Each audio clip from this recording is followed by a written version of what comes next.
Good evening, good morning, good afternoon, depending on where you are listening to me and also the time of the day you are listening to me. I am sure that this seminar and training for the educators and 21st century teachers has been quite impactful and has been quite exciting. And I want to believe we are all enjoying the sessions. Uh, I wish to recommend that we all take notes of all that we are learning in this seminar because it's an essential training that should lift every teacher from the present state they are to the next level or to the higher state they ought to be. And as such, I would strongly recommend that we all take what we are doing here seriously. And in this session, we are also going to be running through what is the role of a teacher in the development and growth of the school. My own name is Gideon Ekwebe, and I am a consultant in education. And we've trained a few hundreds of teachers, and we are still committed to training teachers all across the world, both locally and internationally. And in this session of the seminar, as I said, we are looking at the role of a teacher in the growth and development of the school system. And I must tell us that the teacher is actually the life wire of the school. The teacher is the heart of the school development, and the role of a teacher cannot be overemphasized, cannot be overlooked. And for those who have this concept that the role of a teacher is just to deliver lessons in class, that is not correct. The role of a teacher is more than delivering the 40 minutes or the 30 minutes or the 1 hour lesson. It goes far beyond that. The teacher is a counselor, is a molder, is a builder. The teacher is a manager. You manage the resources, you manage the classroom, you manage the physical and the non-physical resources of the school. And sometimes some teachers might even think that management of the school resources is purely for those who are in the administrative or those who are in the offices. But the reality is that as a teacher, you do more than delivering the lesson. You are a counselor, you are also a manager. And of course, your primary assignment, which is teaching, which is a teacher. So in a nutshell, a teacher is not just a teacher, he is a counselor and he is a manager as well. And bringing this role makes a teacher to know that you are more than teaching or doing more than teaching, but you are responsible for the entire growth and development of the school. You are a stakeholder, in fact, a very strong stakeholder who develops and shapes lives. You are involved in every aspect of the school. You are involved in developing the school. A good teacher is an advert to the school. A good teacher is a manager. A good teacher is a counselor. So, to a kind of elaborate this seminar a little bit, we are going to look at different things that makes the teacher a contributor and a key player, a key stakeholder in the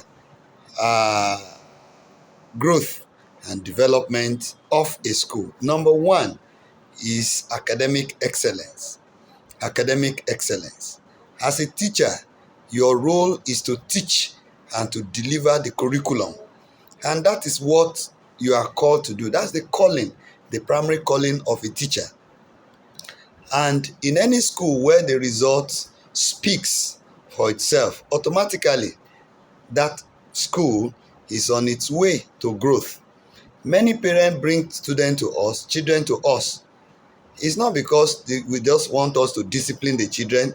It's not just for the role of making the children to become compliant. Parents could do that at home themselves. But you discover that the parents send the children to us. The number one reason is because of the academic result. And that is why we see today, even schools that are not teaching well, provided they are having good results, many parents want to send their children there. In this era of special center and exam malpractice, you see that because of the desperation for academic success, for academic excellence, parents can afford, even though they don't like it, but it will be like, well, since they are getting results in that school, what else can I do? I don't want my child to finish school and then come back to sit at home. So you see these parents, sending their children to schools or to schools that are tagged special centers. Why? Just to get results, either by good or bad. All right? So if you are a teacher, your primary calling is the curriculum delivery.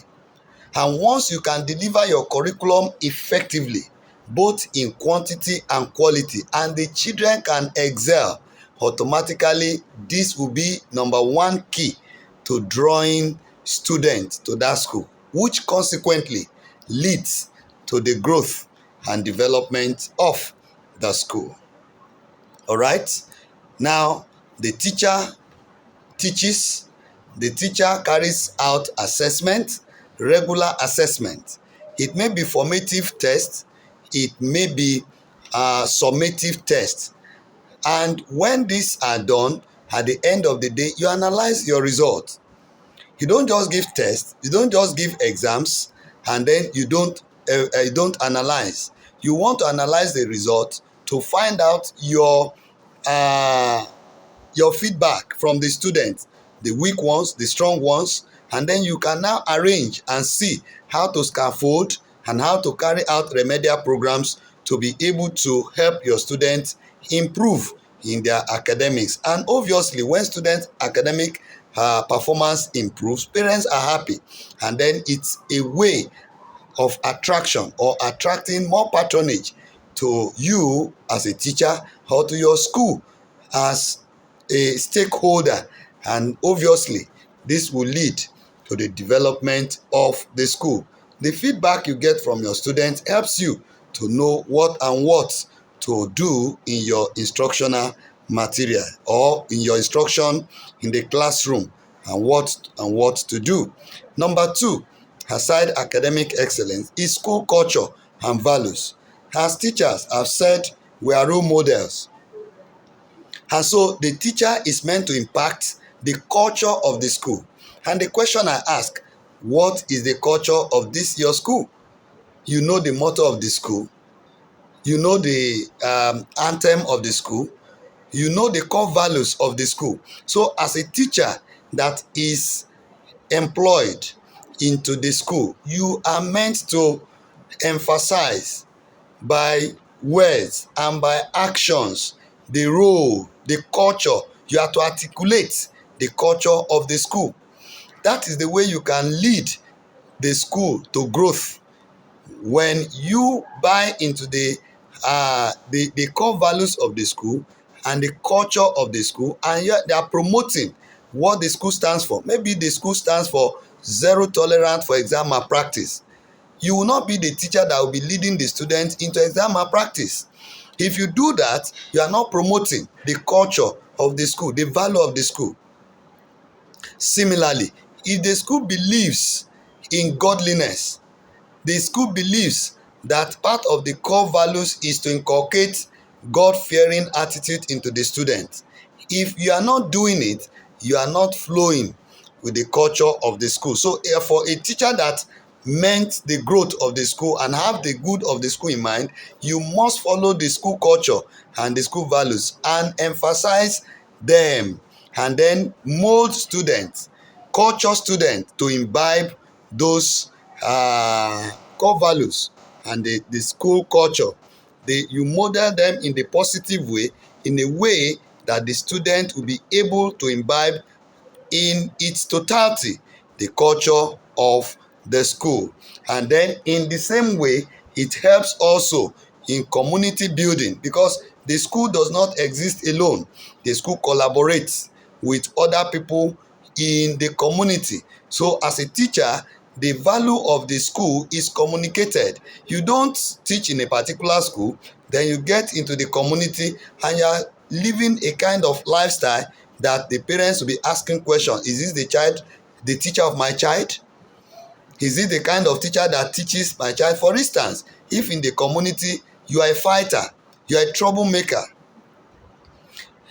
people will not want to patronize that school, because they will be like, is this the child that teaches my children in the school? What are they teaching them if their teacher is like this? So as a teacher, you equally promote the school culture and the values. Number 3 is innovation and leadership.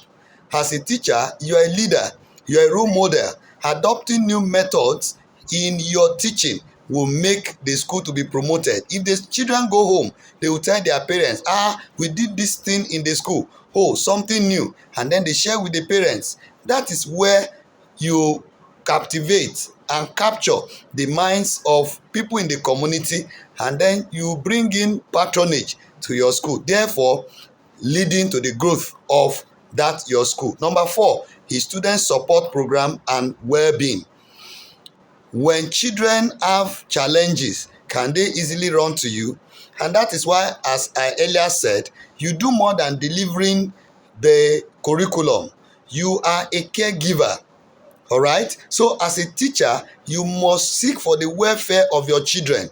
During their sports time, you are available to ensure that children do not play with objects and things that will injure them. You don't just ask your children, oh yeah, all of you go out, go out, go out, go out. Maybe you have been working till it's break time now, and then you say you are tired, and then you just send all the children to the field to go and play, and you are not there.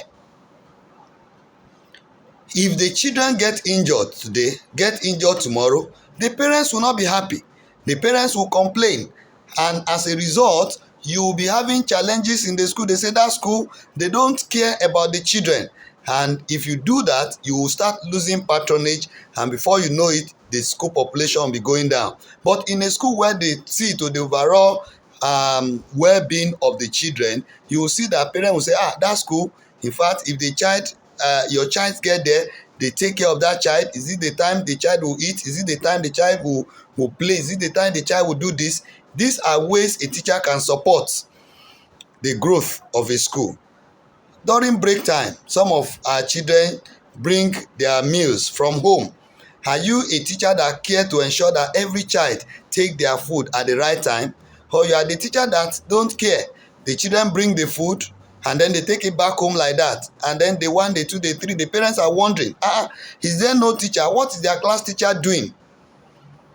What is their class teacher doing? It's like they don't even take care of these children. They don't oversee to ensure that my child eats his food. I say I give my child food, the child goes to school and then returns the food that way, which means that from morning till afternoon or closing time, no, the class teacher did not look after my child. So if you do that, if you are that kind of a teacher, you will make your school to lose in terms of population and patronage. So as a teacher, you must ensure that your children receive pastoral care. They receive counseling, guidance. You put them through. You guide them through certain things that they are finding difficult, confusion, decision making. In a little way you can. You may not be a professionally trained counselor, but you can give a helping hand when children are confused. You see a child during break, all other children went to play. This particular child is not active. He's not playing. He's not flowing with others. What do you do as a teacher? You want to show concern. You call that child, anything the matter, any problem, and so on and so forth. During career day as a teacher, you are active. You are able to tell your children, depending on their age and their class and their level, you are able to tell them about career and about how they can develop their career life and then become relevant and important people in the society. When the children go home, they will tell their parents, oh, we did this, we did that in the school today. And as a result, you will discover that there will be more patronage. Then we also have this professional development and school reputation.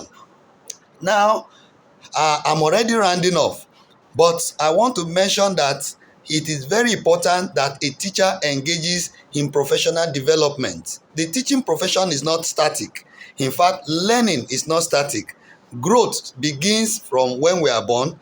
Learning, growth starts from when we are born till the time we leave this earth. So as a teacher, you can't just say, okay, I've been teaching primary one, so shall I ever teach? You are not learning anything new. You are not adding value to yourself. No. If you want your school to progress as a teacher, you must engage yourself in personal development. Even if you are teaching students how to read ABC, you want to watch videos online, and thank God for the school management that have brought this kind of training on board. It is part of what we are saying. It will improve you. It will improve your ability. It will help you to learn more, and then when you get to the classroom, you are a better person. Not only this, you discover that the teacher also must ensure that the school has a good reputation. Talk of competition. You prepare your children to face the other students in other schools. It may be competition that is, in terms of academics. It may be sports activities or sports competition. It may be competition in different subject areas. You develop your students to be able to cope in any competition organized in the community. That way, when they go for competition and say, oh, it is so school that took first position, you are improving the reputation of your school in that community. And obviously, that kind of attitude and that kind of input will lead to the improvement in the reputation of that school. Your school will be recognized as an excellent school when it comes to academics, when it comes to moral, when it comes to skill activities. This way, your school will gain a good reputation in the community, and then you have more patronage. So as we round off in this seminar, can you give me back the points now?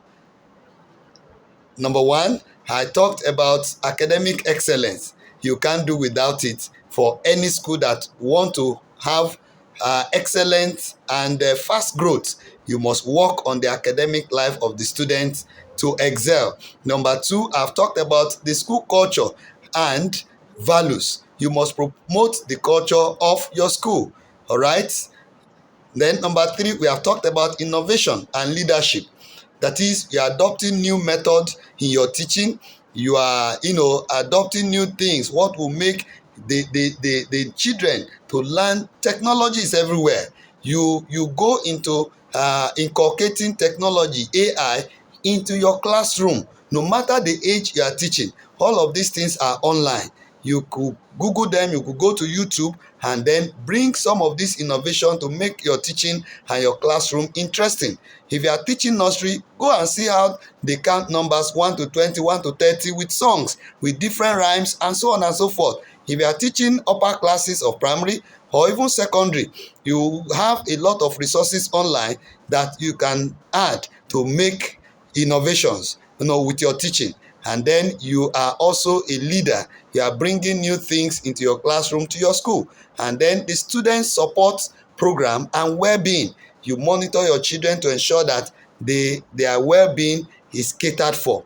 All right. And then now I've also mentioned professional development and school's reputation. When all of these things are done, obviously, you will not only be seeing to the growth of your school, you will also grow yourself as an individual teacher, as a professional. You will grow in your profession and you will also grow your school. So ladies and gentlemen, I really appreciate you for taking your time to listen to this short lecture on the roles of a teacher in school growth. I believe you have learned some things in this seminar. Please do well to put all that you have learned into use. Thank you.